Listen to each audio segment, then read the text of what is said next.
Hello, I'm Lisa Tyler. I'm your host of Senior Connections. This is our monthly show where we talk about all things related to the elderly in Muskegon County, their caregivers, and anybody else who loves them. We're here to try to help you navigate what can be a very confusing whirlwind of services and programs that serve older adults in our area.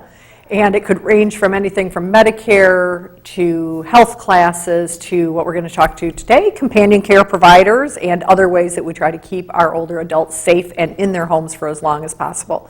So I'm excited today to have with us again after a couple of years my coworker, Mike Fields. Mike, welcome. Glad to have you back. He is the manager of the Care Connections program, which is one of the newer programs at Senior Resources. It's been around for a little over 2 years now, but we're going to talk a lot more about how it's grown, how it's changed in that time. And I think when we had you here before, we were just a couple of months into it. Just launching. We just had our first clients in that. So now that we're here in early 2019, it's a good time to revisit it and see what's new. So tell us a little bit about, remind our viewers who may or may not have seen us in late 2016, what your background is and what brought you to Senior Resources. Well, my wife and I had both worked in the senior business for a while. We had a consulting service, and we really just enjoyed it. We worked a lot with housing, with companion care and home care, things like that, with PERS systems, personal emergency response systems. So a good background in it, and when Pam and Senior Resources were looking at putting together a program to try to touch on some of those unmet services, unmet needs in the community, we had talked about companion care, things like that. And so yeah, it was a natural fit that we could start up a companion care service and push it along and see if we couldn't help more people in our community.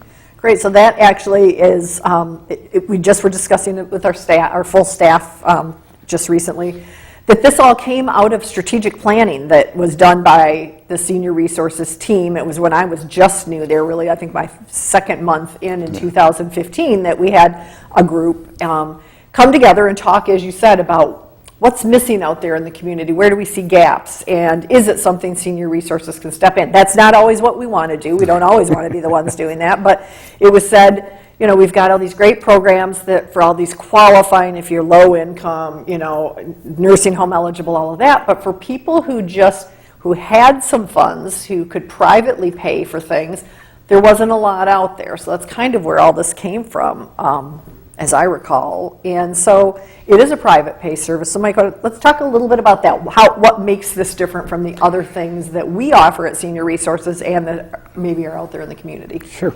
And Senior Resources is phenomenal at what they do. Senior Resources was a program to work with waiver eligible individuals in the community to help those that were in the greatest need, like you said, whether it's physical, financial. But that's not all encompassing of the needs of the community. There are other people who do have means, who just need a little extra help in the home, and that's kind of where we're plugged into. We fit that need. We do an excellent job with those in financial need, those who have high physical needs, medical needs, things like that. So how do we help those that don't fit that bucket, that area there? And the companion care program's private pay. They do pay for the service, which a lot of people, they need help and they can, and they don't mind getting, if they can get good people in to help them. The goal of Senior Resources, the mission is the same across the board. In that, we want to be good stewards. We want to help the people in the community stay at home as long as it's healthy and safe to do so. Right. And so, how do we help those safely? Help them to be safe in their own home where they want to be. How do we plug in that service? The companion care program, is very activity based. We wanted to also touch base on that social isolation piece that we're hearing so much about. We're a social animal, and we don't do well when we're not socializing with other humans. So we very engaging. Get in and we have activities we do. It's kind of neat. Some of the activities recently. one of the care providers, her and the gal that she works with, they volunteer at Noah's Project. So she goes out there a couple days a week, and one of those days they go to the Noah Project and they volunteer. Also, you know, what a cool way to, you know, to help fit that social aspect. And you know, she's more of a friend, and you know, yes, the family's very happy that we're there, that we're helping, we're you know, an extra set of eyes and ears. But yeah, what the program does for her is phenomenal, in that she can get out and work with animals and do the things she enjoys that she wasn't getting before. Right. So one of the things I think that does make our program different from others is that it is activity-based and it's not medical. Talk a little bit about that. Yeah, there are a lot of organizations that do a phenomenal job helping with the ADLs, activities of daily living, the bathing, the showering, things like that, you know, toileting. We didn't want to go in and take those services. Those needs are filled very well. But we really wanted to touch base on the social side of it, the social engagement, and get people back to doing the things they love to do. Holiday times are a big stressor, especially for women, because there were so many things that women like to do around the holiday season. Get cards out to family, bake cookies, get them out to people in the community, decorating. And as they age, they kind of lose touch with a lot of it. They're not able to bake like they used to. They're not able to see as well, so they don't get the cards out to the family like they used to. So it creates added stress. So if we can go in and help with the, you know, just those little things. Let's address envelopes so we can get the cards out. You know, let's go down and get the boxes out of the basement that have the decorations and get those back out. Those little things help relieve that stress. It's engaging, and they just feel better about themselves. And you know, they're engaged in their lives again, where they had lost that, and they knew they had lost that. So high stress, which they didn't need with everything else that was going on in their life. So it really is more a friendship-based thing. So talk a little bit about, I know, but our viewers might not, how you match people up, because we've got paid companions, right? So talk a little bit maybe about how you try to find the right people to work in the program, because that's so critical. I think it's one of the hallmarks of what we do. For me, I think that's my greatest addition to the program, is trying to put the right people together. You know, I talk to the families mostly. Sometimes the individuals will contact me, but a lot of times it's a family member. You know, a lot of families don't live in the same areas they grew up nowadays. So mom and dad are here in the West Michigan area, and they're living on the east side of the state, or you know, maybe another state. They come home and visit, and they see, oh boy, you know, I don't know how mom can do this, or gosh, I wish I could get somebody in here. I talk to the family, try to get a good background on the individual, what they did in life, their likes, their dislikes, their hobbies, you know, those things that made them who they were. And then I always let them know that I have to go visit them in their home. I want to go into their environment and get a feel for who they are. You know, talk with them, and we don't have to talk anything about companion care. Just talk. Let's have some conversations, and trying to get a good feel for who that person is. And then once I got a good feel that way, I try to find one of the care providers that they would enjoy having around. Somebody like-minded, like interests. You know, I don't want to send a care provider in who's maybe very outgoing and kind of maybe a little boisterous to somebody who's very reserved.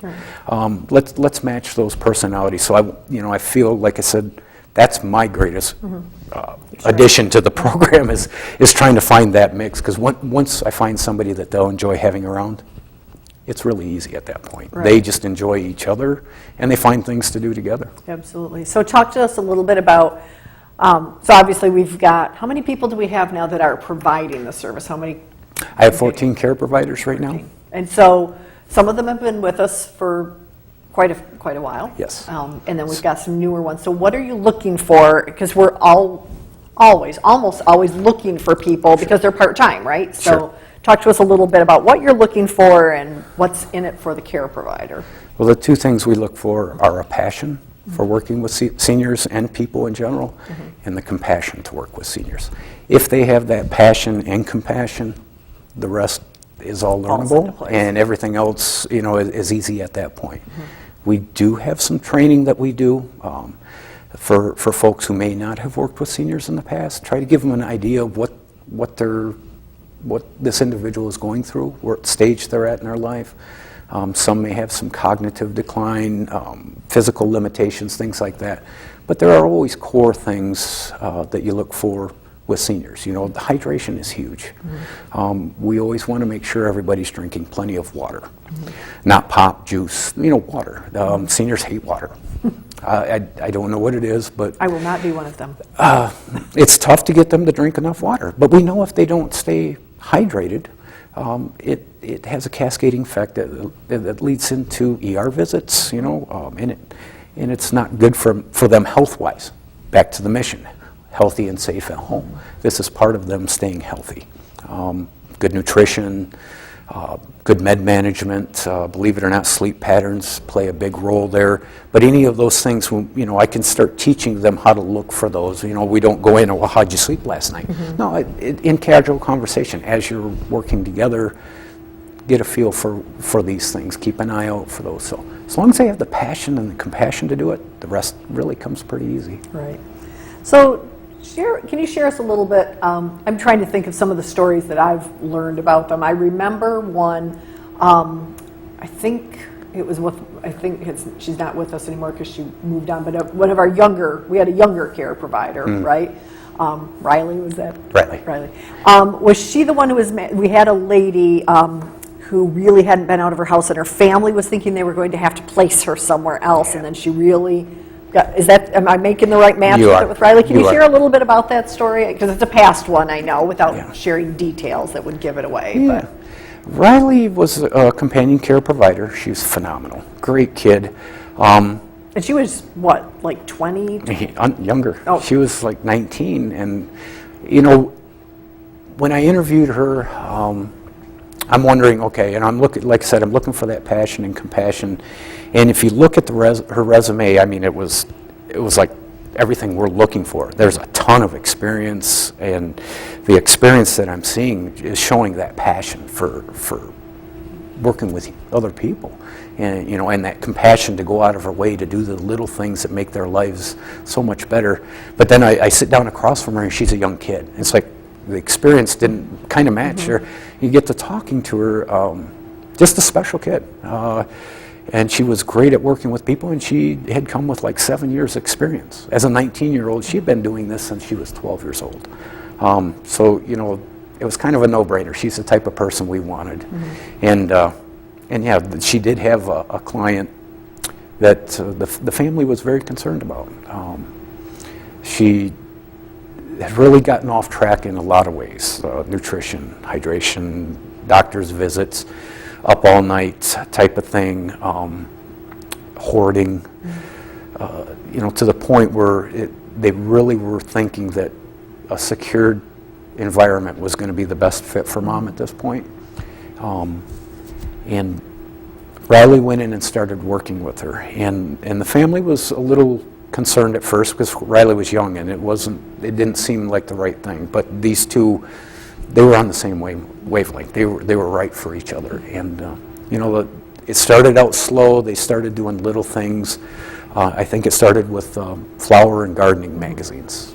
Finally got her to open up a little bit, and start talking, and kind of learning where she's at. And then they started going outside and working in the gardens and with the flowers. And then they started venturing down the road a little bit.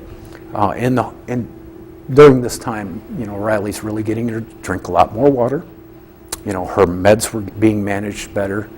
Her nutrition was better. She was eating timely, nutritious meals. And then they were adding the exercise. They were getting out, exercising, and then they were engaging with neighbors, and they would walk. But it started off with next door, getting down the block. Yeah. Within 6 months they were doing 1.5 miles. They were walking down and engaging with people, and it really turned her around. She was doing extremely well. I think it was after about 6 months where we were actually able to get her back in her own home. she was doing well. She was socially engaged again. She was healthy. She was happy, and the family was, they were so thankful that somebody like Riley could come in and do that when it really was. They were really worried that they were going to have to move her in to a secured location so she wouldn't wander and things like that. So that's that social engagement and success story. Just engaging them back in their lives, and starting off with the little things. It helped that I was able to find out that flowers were probably a good passion to start with, and but yeah, phenomenal. And Riley since has moved on. She was done here in Muskegon at MCC College and moved on to her 4-year program. So unfortunately, I don't have her anymore, but she is, she's going into a field where she'll be able to work with seniors. Wonderful. It's good to hear that she'll be doing that. So talk to us a little bit about some of the requirements for the program. Is there any minimum or maximum number of hours somebody needs to be enrolled, or what requirements are there? The only real requirement is it's 2 hours per visit. It's hard to send somebody out to a location and get anything done in less than 2 hours. 2 hours is even pretty tight a lot of times. If you go out even just to make a meal, you figure by the time you start, eat, clean up after a meal, 2 hours could be eaten up pretty quick. And then are we able to do anything else, So there is a 2-hour minimum per visit. There's no minimum number of visits. We have some folks we work maybe once a week. Some folks we do on an as needed. So we might work with them once or twice every couple of weeks. We have some folks that we work with 5 days a week. Okay. Some people that need a lot more. But yeah, the only minimum is 2 hours per visit. Okay. We do offer 8 a.m. to 8 p.m. That typically covers all of the meals areas. Maybe getting up in the morning, getting to bed at night type of thing. But yeah. Do most of our participants have just one care provider then, or some of them if they've got more hours, I would guess, because we don't have our care providers really work more than usually 20 hours or so, right? Yeah, the care providers, it's all part-time. It's 20 hours or less a week typically. And when I do meet with an individual and we decide on the care provider, we would like to keep one person there. We would like to have that closeness, them be able to develop a relationship with one person. Somebody who needs a lot or is looking for a lot more hours, we may have a second person go in. But primarily we try to keep one-on-one. And it seems to work out best that way. That way they can really develop a good relationship. They have a good feel for who each other are, what each other need, and we can adjust times and things like that. Because we do transport to doctor's appointments and grocery shopping. And that's a newer addition that we added that this last year. Right. So there's some limited transportation. Is it using the participant's vehicle or the care provider's vehicle, or we can use either. Either one. The thing is we want to make sure the vehicle is reliable, is appropriate. My care providers, we do inspect their vehicles, things like that. The vehicles are good. We can use the participants' vehicle, but once again, then I have to make sure I do my diligence and get a copy of the registration and safe for our staff as well. And test drive the car, make sure it's safe, the brakes, things like that. So we can do either or, but yeah, that's been a great addition. I imagine, because I remember talking to somebody a year ago, and they were really excited that we were thinking about doing that. So right now we're a weekday only, correct? Not weekends. Yes. Because our people have to have some time off, as do you. The great thing about that is the people we've been able to bring in as care providers, for the most part, are retired. Most of them are retired, and they're not ready to be retired. They still want to get out and do things and work with people. They have a passion for working with kids and seniors, so they make the ideal person, but a lot of them are very busy on weekends. So the weekends tend to turn away some people. But and a lot of times with seniors, the families are there with them on the weekends, so not as big a need there. Right, let's talk about the families a little bit. What do you hear from the family members who usually are the ones who have engaged you, right? Yeah. Usually they're the ones that have said mom or dad, and especially we're in January, we've just had holidays. Yeah. Do you see a spike in that after? Typically, yes. That people are all of a sudden now they're hearing about us and they're calling you to say, okay, now I can tell mom or dad or aunt or uncle. Oh, goodness, yeah. So what do you hear from families about that, especially some that have been in this for a while? The families are very grateful. It's an extra set of eyes and ears, to help mom and dad. They, where they were having to take time out, they're juggling, they're still working, a lot of them still have kids at home, the sandwich generation. They're caught between a lot of things. If they can have somebody take over a couple of days for them and give them that respite, so to speak, from having to make sure mom or dad or both are okay, that day. They're getting their meals, they're getting some help with housekeeping and changing beds, things like that. It's just such a relief to them, and the care providers, the families, the individuals love the care providers, and it's like, gosh, mom can't stop talking about Riley, or mom can't stop talking about, Cheryl. It's been fantastic. Right. Well, I would imagine that it's been a big relief, and I remember talking to a couple of people. We had a couple very early on, and she ended up passing, as I recall, but I remember meeting with them to do a story, and his wife had a stroke, and so he was the husband was having to back off of all the activities that he'd done, and he just wanted some time to be able to go out with his buddies and golf for a couple of hours, and he was a deacon in the church, and get back to some things that were really important to him. Yes. And we know from everything that we've experienced with caregivers how overwhelming that burnout is, so detrimental, and so it's really important to them that they get that little bit of respite in knowing their loved one is in safe hands, and then being nurtured and cared for and having fun, because they have a lot of fun, don't they? They have a blast. They've done things like decorate bags for kids' food basket, they play games, they do crafts, the gardening, and then they do, even though we don't do the medication and all, the medical things, we do like cook alongside of them sometimes, right? Where maybe, families aren't sure that they're safe to do some of that, or they just need a little help, but they could cook together, do some very light housekeeping. We're not in there to be their housekeeper, though. Right. It's usually doing a little They're bit partners. with them. They're partners that work together to get those tasks done. But you're absolutely right. The caregiver burnout, working in this industry, we know, caregivers, they do. The caregiver burnout the numbers are scary. Giving somebody caring for a loved one with high needs is huge. Just giving them a break. If it's to get away, to go have lunch, if it's just to go in the bedroom and have a nap and not have to worry, if they're going to fall, if they're going to wander, things like that. You mentioned the gentleman, he was caring for his wife, and he had given up everything in his life. His golf leagues, his church, he used to have lunch with buddies once a month.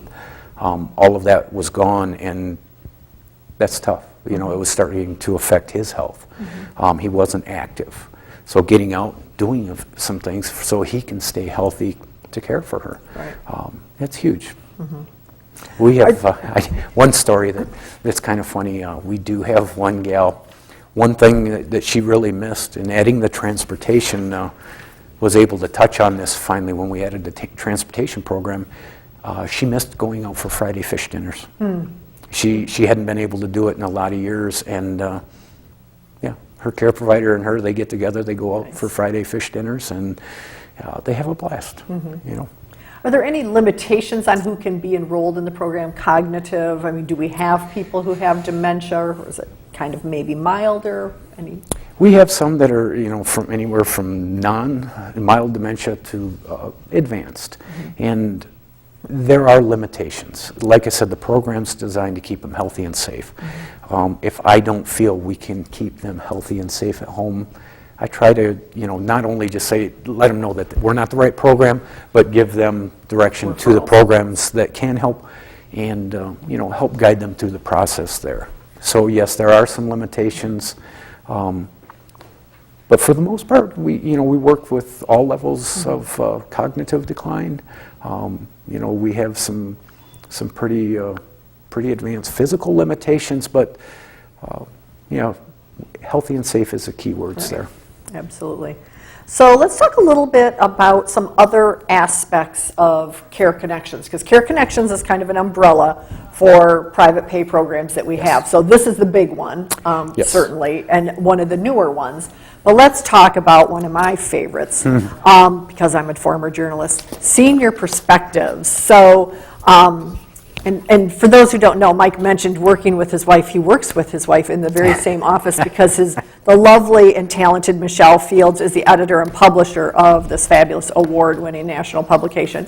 And I know we've talked about this before. This is, if you don't get this, it's available in our 3-county area, but we're talking Muskegon, all kinds of different places, and you can always get a subscription to it as well. But let's talk a little bit about, just real briefly in the minutes we have left, about what's new with this, because we've had Senior Perspectives, it's 25 years this year, I think, right? Yes. Which is phenomenal. So it's in Muskegon, Oceana, Ottawa counties, but we just expanded out a little bit. So talk to us about that. It's been pretty exciting. We've talked to a lot of different people that said, wow, we really need to have this paper in other areas. And we've talked about it for a couple of years, and we had an opportunity. We partnered with some organizations over in the Kent County area. We just put out our 2nd edition of the Senior Perspectives Kent County. Now, Senior Perspectives Kent County is completely separate from the Lakeshore. They will look exactly the same, except for when we have our organization picture on the front. But same paper, but it works with the organizations and nonprofits over in the Kent County area so that it's a very local flavor. It's going to give them information like we do on the Lakeshore about services here. In Kent County, it's going to have organizations that are in the Kent County area, so it's very relevant to their community. But yes, we're very excited. We've had 2 publications go out. We're getting phone calls. More and more people want it. They want to expand more. So we're really excited. We're excited to get the information. We still have the same hometown flavor, local writers. We stay away from all the politics, stuff like that. We want this paper to be something people want to pick up, enjoy reading, have fun, and get some good information that's really relevant to the community. Every senior fair I go to, we always have these, and people are always excited. I always hear how wonderful it is. It comes out every other month in the odd number months, so it just came out in January. The next one will be out in March, and we already have most of that all done. We work very far ahead on that. But it's a really great publication, and what I think is important to note is that the writers are volunteers. And we have this amazing photographer, Glenn, who does the cover photography, and he's won awards for that. But our writers are really amazing, and the copy editor, and they're volunteers. I mean, there's very few people who get paid for it. So if you haven't found this, you need to. It's at grocery stores, in all your libraries, and doctors' offices, and restaurants, and all kinds of things. And we're running out of time, but I can't say enough about this. I write for it too, but that's not why it's great. It's just really a positive piece, and some really amazing things in here, and a great variety of things. So we've got about a minute or less left. So anything last minute you want to remind us about the companion care program? And now she's telling me 30 seconds, so it'll have to be quick. Well, we do have the PERS systems, the personal emergency response systems, that, extra set of eyes and ears when nobody is there. That's so they can push a button. If they need help, Fallen, I can't get up. But this is like on steroids, this one. We set those up, we service it, we help guide, train them how to use them. They're great systems for when somebody cannot be there. So if you have a companion, and they're there a couple hours a week, the rest of the time on their own, they have an emergency response system. All right. So we'll quickly give you information on how you can find out about any of this by calling Mike. His direct line is 231-733-3530, 733-3530. If you can't remember that, you can always call 211. They know very well how to get a hold of us at Senior Resources. We're thankful that you joined us today. Hope you learned a lot about these great programs. And we'll talk to you next month. Thanks. Thank you.